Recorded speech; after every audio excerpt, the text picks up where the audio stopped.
very strict Virginia racing style, so we try and start on time and stick to 15 minutes. So thank you everybody for coming today. This is our 30-day report out, which is exactly 30 days after our first RPIW event, which took place 30 days ago. It's part of the Leeds Improvement method. These people in front of you have been working very hard for the last 30 days and in the week. And I'm going to hand over to them to report out to you, and hopefully we'll see how that goes and time for questions afterwards. Hashtag hello, my name is Chris Jones. I'm General Manager for Chapel Allerton Hospital. I'm the co-process owner with Joseph Adler-Rinto, who is a consultant orthopaedic surgeon. Following the Rapid Improvement Week, I, with Joseph, am responsible for ensuring that the process follows through after the event. Just as a reminder of the improvement work we've been focusing in on, it's the elective orthopaedic hip and knee pathway from admission to the recovery stage. And there was a big focus on, for the RPIW, around the theatre list order changes. So on the day of theatres, because of the lack of ownership of the theatre lists and the multiple changes from the moment that the list is created with patient and hospital cancellations, people were unsure about what list order patients were going to have, in which case we brought all our patients in at 7 o'clock, increasing fasting times and harming patient experience. Following the review, we used the RPIW to really focus in on the waste and the value-added elements of the pathway, including kind of how the patients flow through the system to find the patient on the day of surgery. Hello, my name is Anne Emerson. I'm a team member of the Leeds Improvement method. I'm looking at the newspaper today. I'm just going to chat about that. The newspaper was where we'd put some items that weren't completed in the Rapid Improvement Week. One of the things that was on the newspaper was the surgeons taking their diaries down to clinic on the day of the clinic to list the patients in clinic. We started off with one surgeon. We've now, since the Rapid Improvement Week, increased that to 8. And in total, there have been 29 patients listed in clinic with dates for surgery. And up to now, we've had no cancellations. How many? I'm sorry, I missed that. 29.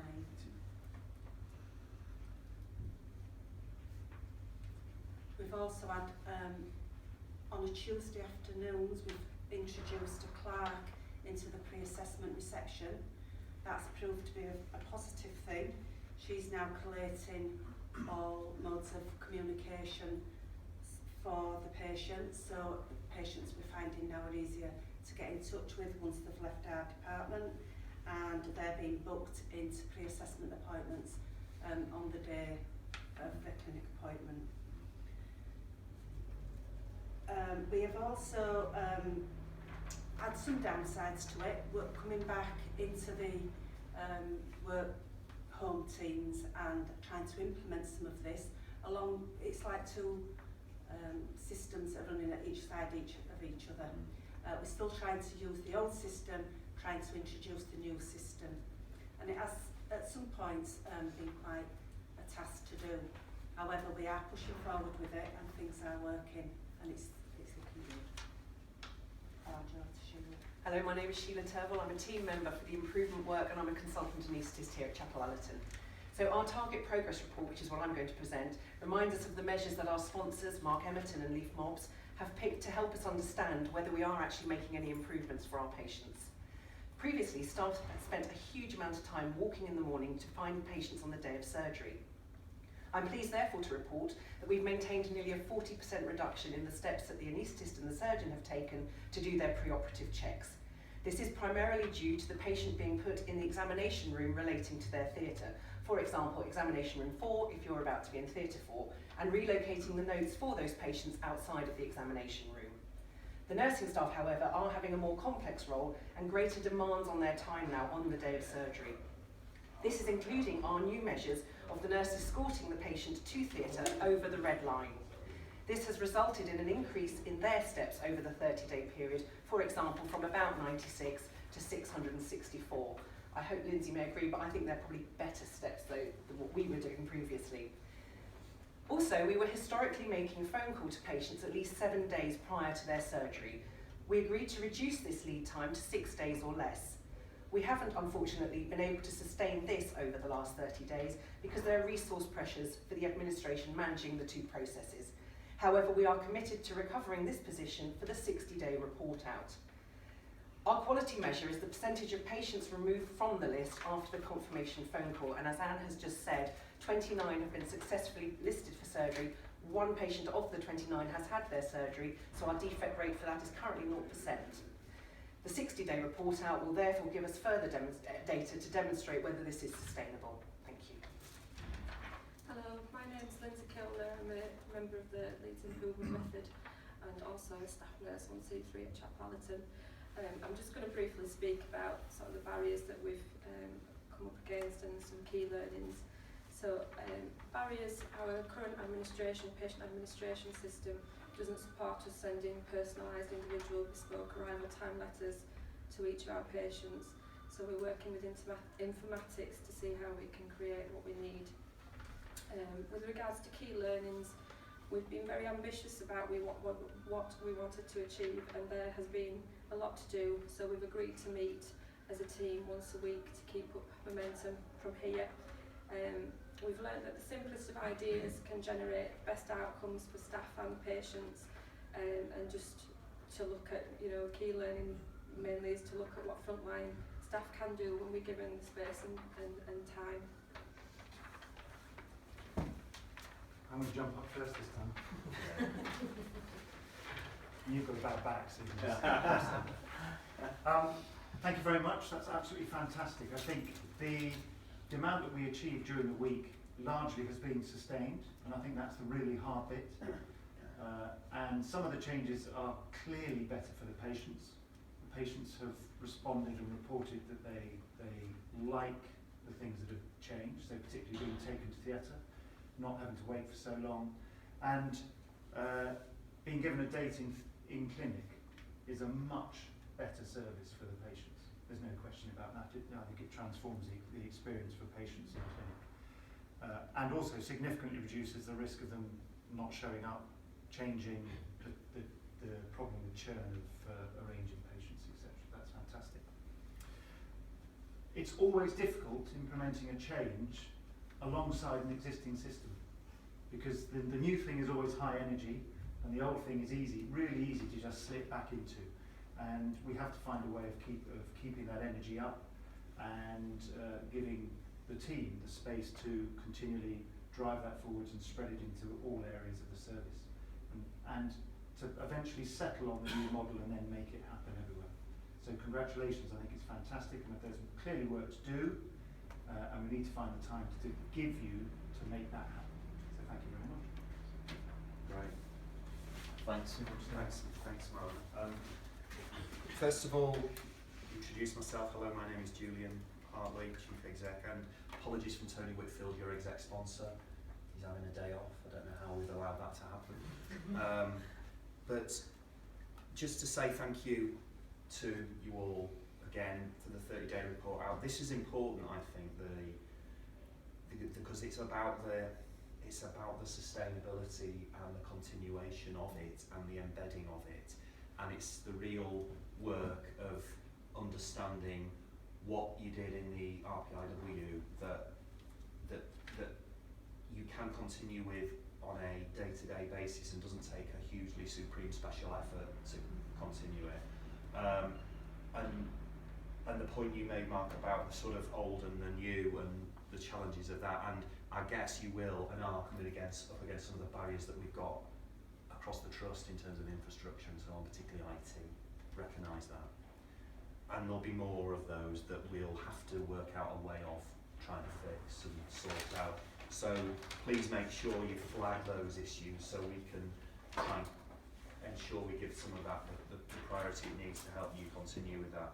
I think what remains compelling about this work is the sense of teamwork, the way in which you're all working this together, and the sort of the respect for people point that the Virginia Mason approach talks about in terms of us all learning from each other what works and understanding each other's parts in the process, which is great. I was really impressed to hear that we've now got 8 surgeons taking diaries in, which is great. 29 patients listed straight away. The 40% reduction in steps that you talked about. Yes. And is that making? Does that make a difference to how it feels day to day? Definitely. I mean, definitely. What we do in the morning now is we come in and I'm an off in theatre 4. I go straight to room 4 now. Yeah. And if the door's closed, the nurse may be in there. But so you can. It's just so much easier as opposed to going and getting the notes. Sorry, where's this patient running around trying to find? So certainly for the first patient, it's brilliant. And then when the staggered admissions come in slightly later for the afternoon patients, they're in the same room. It's worked so well. And as I was saying earlier, I don't know why we didn't think of it before. Yeah. It's brilliant. Yeah.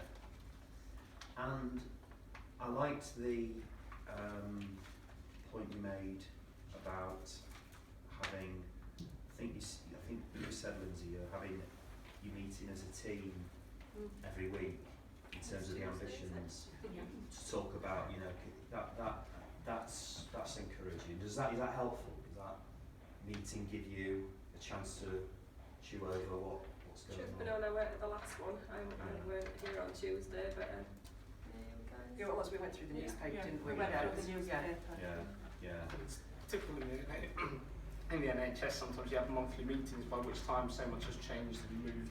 So to keep up the momentum. And to what extent are the home teams, I'm getting used to the term, but the colleagues you work with, getting what we're trying to do here, or are they looking at you askance, saying, "What are you doing with that piece of paper and all the grids, and what's this all about?" I mean, how's that going? I think we're getting there. Yeah. Yeah. I mean, there's a few folk, obviously, those of you that are sat here listening to this, please feel free to comment. But this can feel a little bit different. The very nature of the method is such that it is a method, and there are things we have to do. There are things we have to do as an exec guiding team that we feel a little bit odd, but we've got to keep faith with it because we know it works, and it's just interesting to know how that starts to percolate through. I guess the acid test is once it's better for patients and the processes are better, people start to see the benefits of it. I found, because we had the week where we did the workshop and came up with the ideas that we looked to change, so all our colleagues going back to the unit weren't aware of what we were changing initially. So you're going back and saying, right, we're implementing this and we're doing that. But once you sort of explain what it's for and how it's going to work and be better for the patient, I've found really positive reactions. We had one experience of one of the surgeons who was booking on the day but failing to discuss it with the patient. So those are things we have to be careful to make it clear that that's how you do it. That's how, Well, a really important moment for me, from my perspective, is we were sat in the ops meeting, and actually as a result of this work, other teams such as physiotherapy have been looking at it and saying, well, how can we add more value? This concept of mobilising on the day, but actually at the moment it finishes at 4. But with no further resource, but just a different way of thinking and a different way of spreading the staff, given that we're now no longer batching the patients. The hours are extending 8 till 6 as of Monday. It does. It generates momentum. It contributes to that whole. And just another couple of specific points that we're interested in on the EO report out. The question about escorting patients across the red line and the fact that might lead to more steps for nurses, but it's ultimately a better part of the process. Would you agree with that? Yeah, from my point of view, and the patients I've escorted to the theatre, it's a lot more positive. Just being able to be with them on that last step through to having their operation, definitely. And your colleagues do that too? Everybody's been... Has that caused you any pressures in terms of time, capacity, workload? A little, but because patients are staggered, they're not sat... Ordinarily we would have patients sat waiting for us to see them, whereas now because they're at home and staggered coming in, it's been better. think there was one occurrence where, because the change is happening so quickly, actually there's one of the occasions where we sent for the patient too early, which left one of the nurses waiting in the anaesthetic room longer than is necessary, and I think that's as part of the kind of bedding in process to know when to send and to refine that process. Yeah. And in terms of some of the things you talked about, trying to that you've not managed to get embedded, or at least not where you want them to be, and you're working on that for the 60-day report out. Just remind me what areas those were. You did mention. One of the areas was in terms of having an administrator going down to clinic so that we can get the seamless booking clinic. It's then a pre-assessment on the day, book them into pre-assessment, but then also upload them onto the TMS system so that we've got the theatre list compiled. But we've had, it's a small team and specific pressures that are unusual, and there's the perfect storm. So have you got a game plan around that, Chris? We have a game plan around it. Okay. If you, I mean, let me know if you need whatever support or help or to break through any of those barriers, because it's important you're able to deliver what you've set out in terms of your 60-day report out as well and keep this going. But I mean, the impression I'm getting, tell me if I'm mistaken, is that you're continuing to make and embed the things that we talked about back in 30 days ago. And you're now all famous, by the way, in terms of video. Having shown the video at the guiding board, which is the one where we get together with the 5 other trusts and the national figures from Monitor, TDA and so on who are paying for this.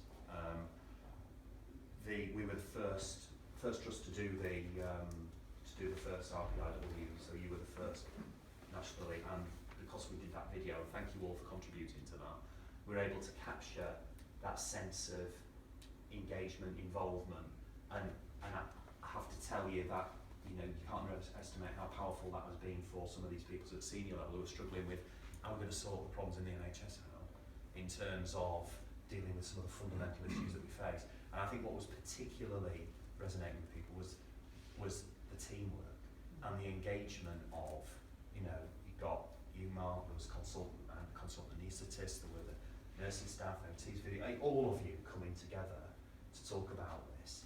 And what the biggest buzz was when we got that lovely shot of the patient that, I think it was you, Anne, that said first time it smiled. It smiled, yeah.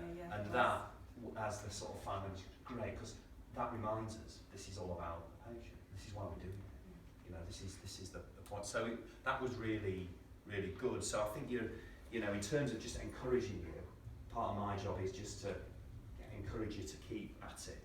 You're doing really well, and that's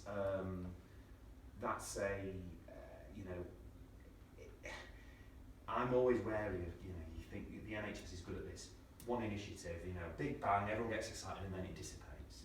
Crucial thing about this is it's continuing to keep faith with it, use the method, use the tools, keep it going, because that's what will keep us focused. And the fact you've created this and do it, and we keep coming back to check where we are. So when we're back again in 60 days, see where we are. You've got more RPIWs planned. And it'd be great to think by the end of this year, in terms of the calendar year, when we're here, we can look back and say, wow, look how much has been achieved. So good. I mean, and on barriers, part of the purpose of this session is to flag with me, on behalf of your exec sponsor, what are the barriers that I could need to fix or try and fix. Wish I could fix them all.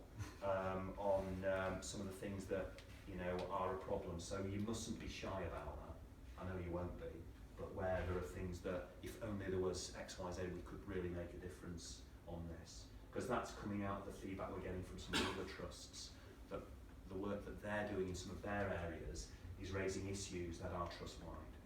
And you won't be surprised to learn quite a lot of those are about things like booking and IT and some of those structures and processes that we've developed over the years and built one on top of the other and created a Byzantine system for patients and staff. So trying to cut through that is important. I'm just checking with the experts. Is there anything more I need to do in this role, Chris, today in terms of this report out? No, that's fine. So any comments from colleagues on the home teams or in Jackie? Fantastic work again, thanks very much everybody. Just one comment, and we thought about it the first time as well, is that this is all about patients for patients, but we don't have a patient rep on the team, and I don't know what the Virginia Mason methodology is, and presumably we're gathering lots and lots of feedback about the new system. So why don't we have a patient on the team? So Is that allowed, or? So we built a question into a patient experience question into one of the after surgery questionnaires that we do with the patients. But you're right, we don't have a patient representative on this, and it's something that we are looking at to bring in.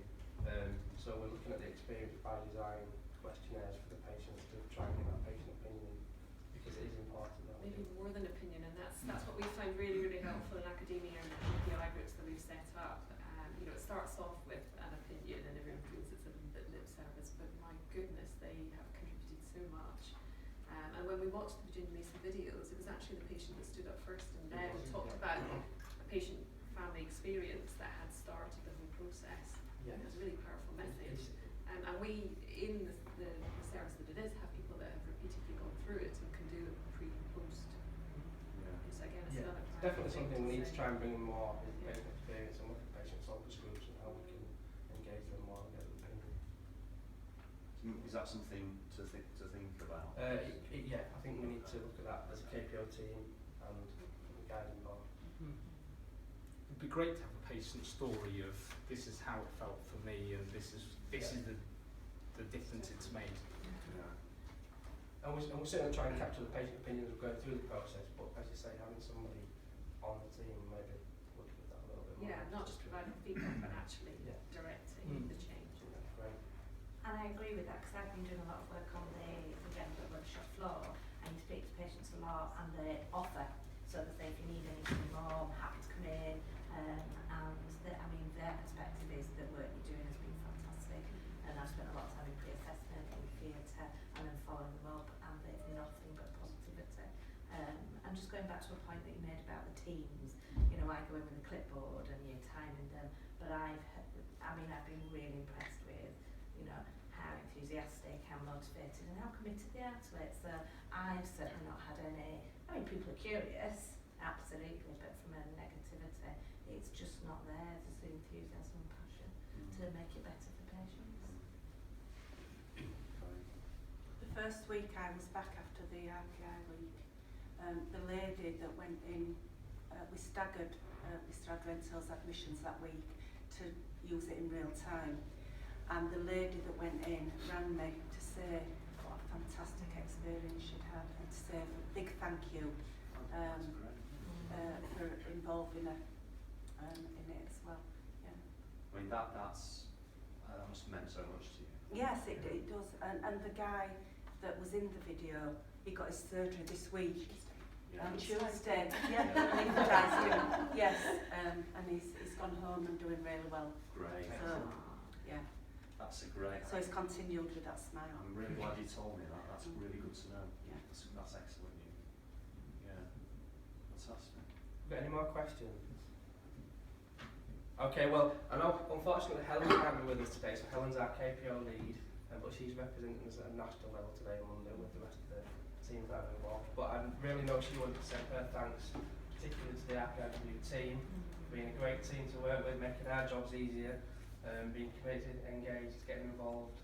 So she wants to send her gratitude and thanks. And on behalf of the KPO team and everybody else, thank you very much. Chris, can I just check in terms of the next RPIW, because we've got it's all on the wall back at the ranch. We've got the wall with it all up there, everything planned to within an inch of its life. But what's just remind me when we do the next. So the next RPIW is due to start on the 7th of March. Yeah. That's looking at inventory, so we're going into theatres and really digging deep into the theatre set up and how that works. Right. That begins on the 7th of March. Slightly different team involved in that, but again, very engaged, very excited, Yeah. raring to go. Good. We've got the 90-day report out coming. The 60-day report out coming up for you guys Yeah. to come back and tell us how you're going, and then there'll be the 30-day report out for the Archive of League 2. Fantastic. So yeah, lots of things going on. As I'm sure you can get a sense of, as these things start, because the discipline of the report out and then other archivables, this thing starts to gather some momentum and build, and there's more going on, and then you start to feel the impact at a broader level, and hopefully within Chapel Allerton as a whole start to get a sense of that momentum. That's already happening. Good. We had a steering group meeting on Tuesday, and you sort of think, I wonder what's going on, and suddenly you hear all sorts of things going on all over the place. So Chris has mentioned the physios have come back from a meeting in Amsterdam on rapid recovery, and they're already taking that on. And the fact that this is happening allows everyone else, gives everyone else the sense of, well, if they can do something, then why do we have to wait? Yeah. We're just going to get on with it. Yeah. And it lets everyone start doing that. So Right. it has to become the way we do things. Yeah.